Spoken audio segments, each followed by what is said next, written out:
ตอนนี้ก็น่าจะสุก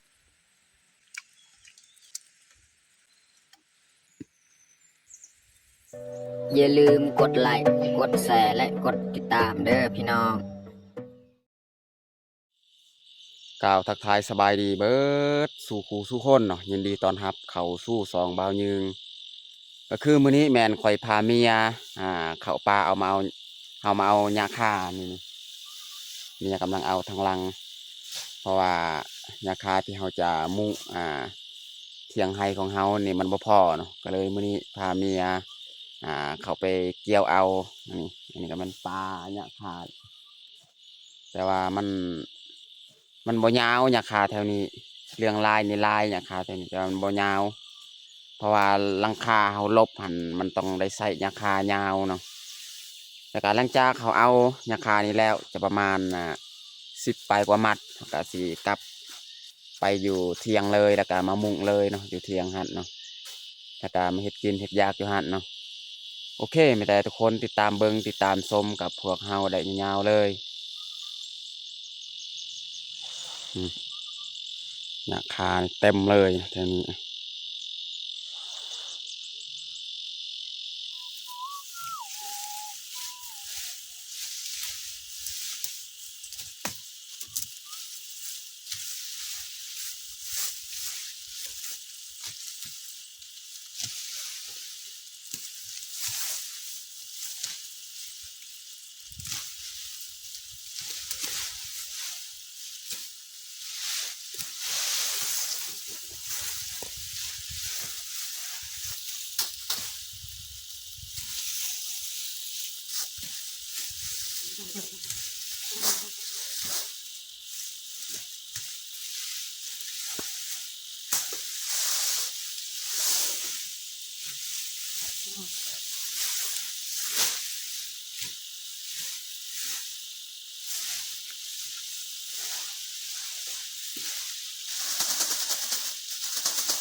เมียจะเอา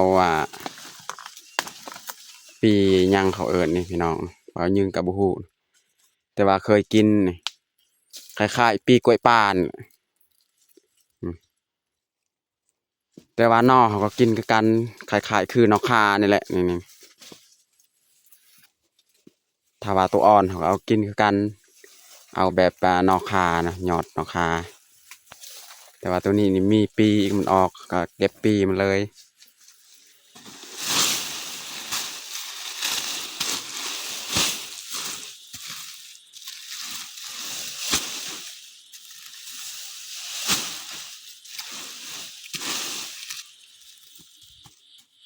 อนนี้ก็เรากำลังมัดเนาะ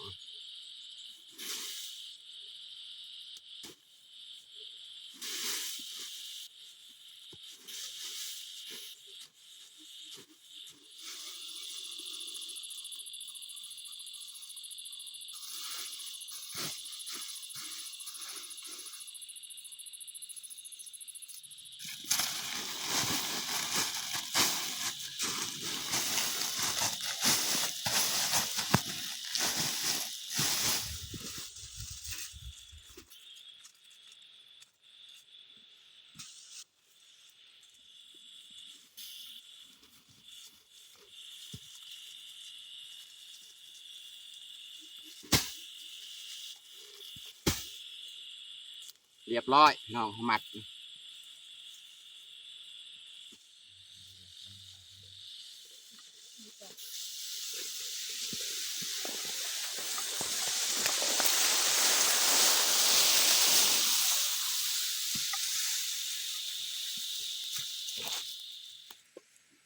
เนี่ยจะดังไฟ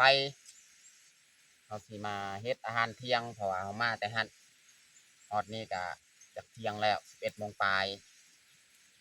เนี่ยสิเฮ็ดอาหารแล้วก็สิขึ้นมามุงเลยเนาะอย่างของเฮาให้มันแล้วมื้อนี้เนาะ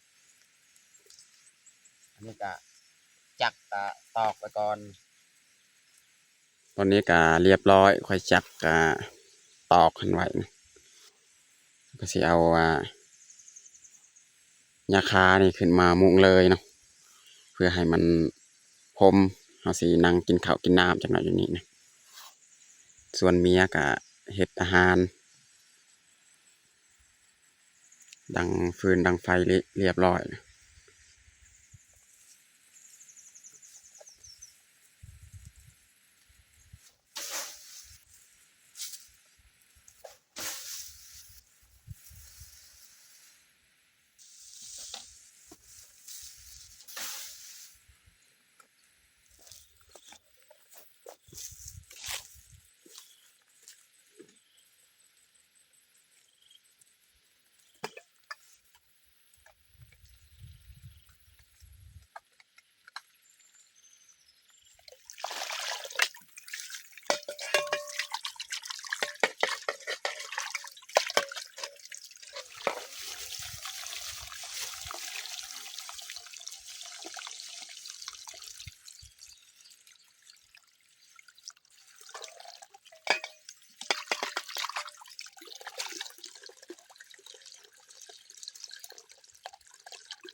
สำเร็จเรียบร้อยพี่น้องเนาะเอามุง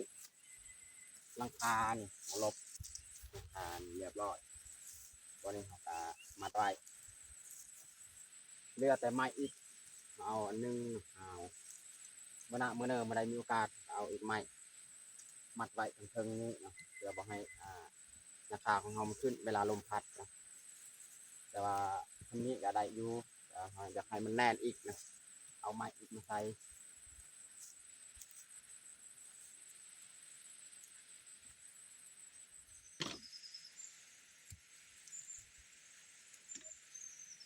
วันนี้เรามาซอยปลามาตัดปลาพี่น้อง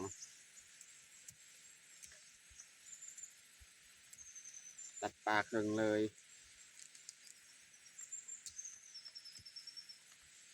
เมียกะว่าทายบุเป็นอีกเลยคอยก็ลงมันจะคอยที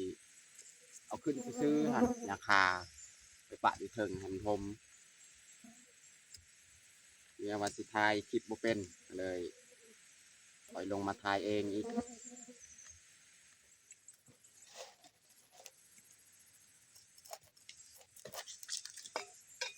ลังไข่พี่น้องนี่ปลาแก้มแดงปลาธรรมชาติพี่น้อง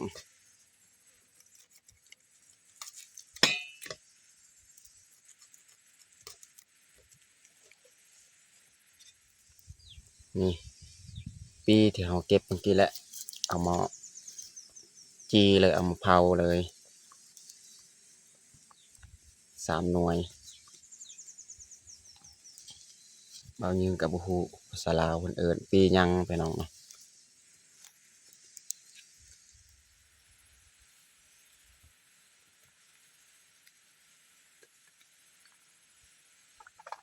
นี่เขาจะมาปรุงเกลือเป็นนัวหมักพริกเผ็ดเขาตำมาแต่บ้านเรียบร้อย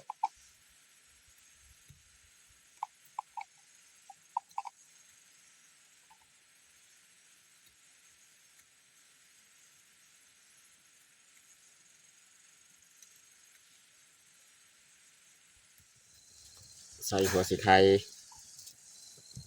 ใส่ขิงพี่น้อง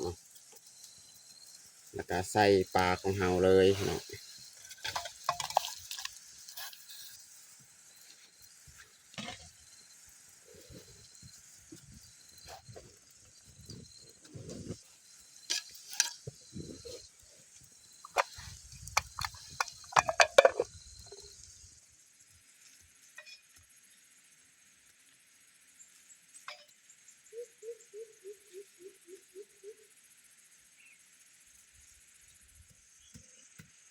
อันนี้เมียมาเสียหยาคาหยาคามันปงเราต้องได้เสียก่อนสีสักเขาให้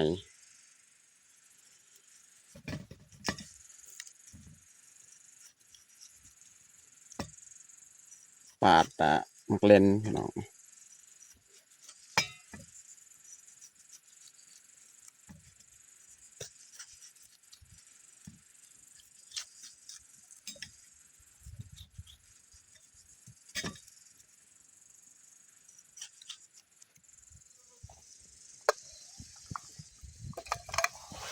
บริหารสีใส่หอมบัวกับมะเขือเทศนะพี่น้องเนาะ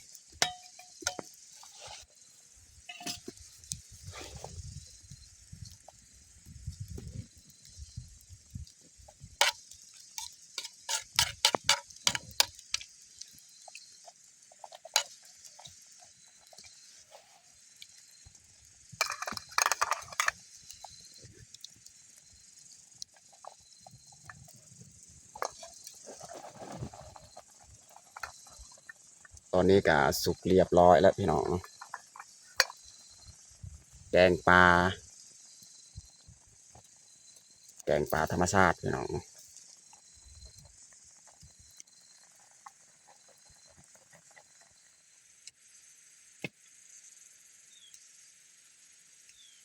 สุกเรียบร้อยพี่น้อง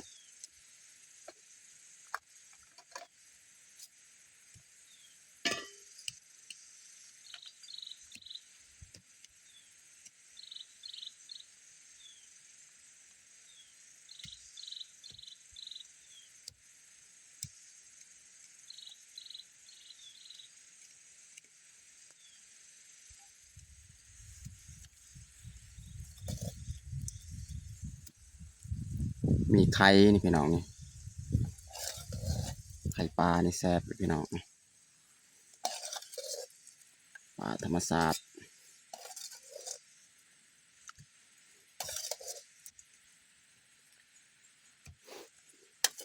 เทน้ำใส่บาทนี่เรียบร้อยพี่น้องเนาะแกงปลาของเฮา ตอนนี้ก็น่าจะสุกแล้วพี่น้องเนาะปีอันนี้เนาะพี่น้องเนาะ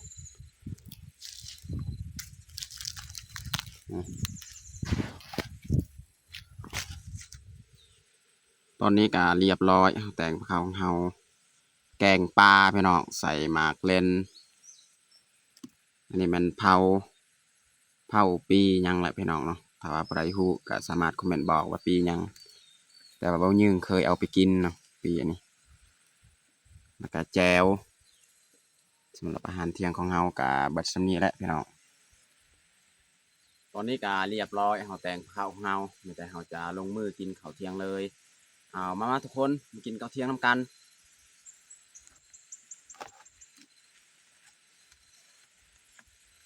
มื้อทำอิฐเนาะมากินข้าวอยู่เที่ยงไฮใหม่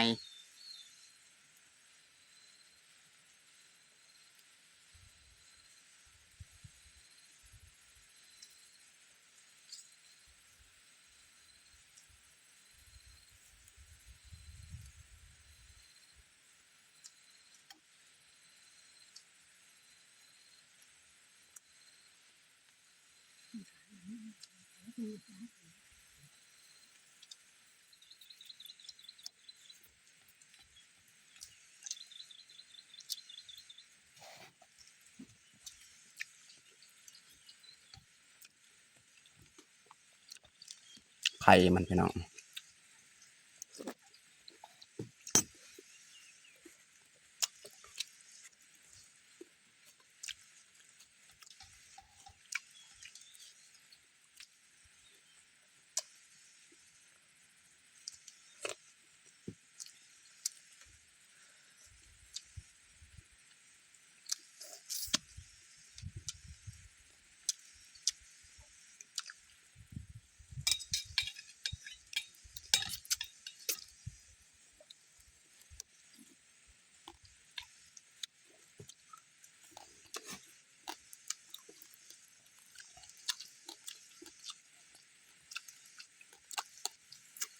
จะได้มันอ่อนเอาไปกิน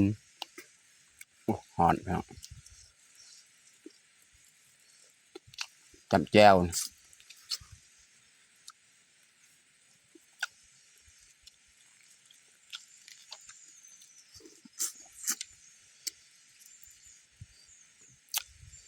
ี่ตัวอ่อนๆแบบนี้แหละนี่ตัวแบบนี้แหละมากิน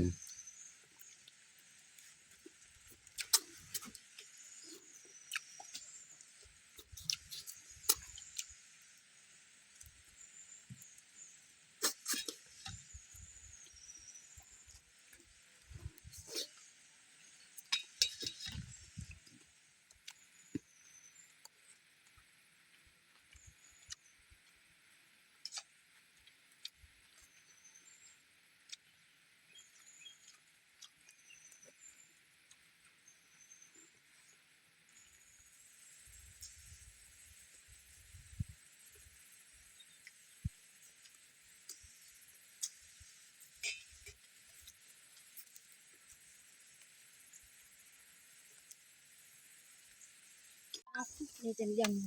ใส่เสร็จดอกวิดาวตอนนี้ก็เรียบร้อยหมงเที่ยงไฮของเฮาเนาะเหลือแต่ลบข้างหน้าข้างหลังหันเนาะไว้มื้อหน้ามื้อเนออีกสิมาเฮ็ดใหม่มื้อนี้ก็สิเตรียมกลับบ้านแล้ว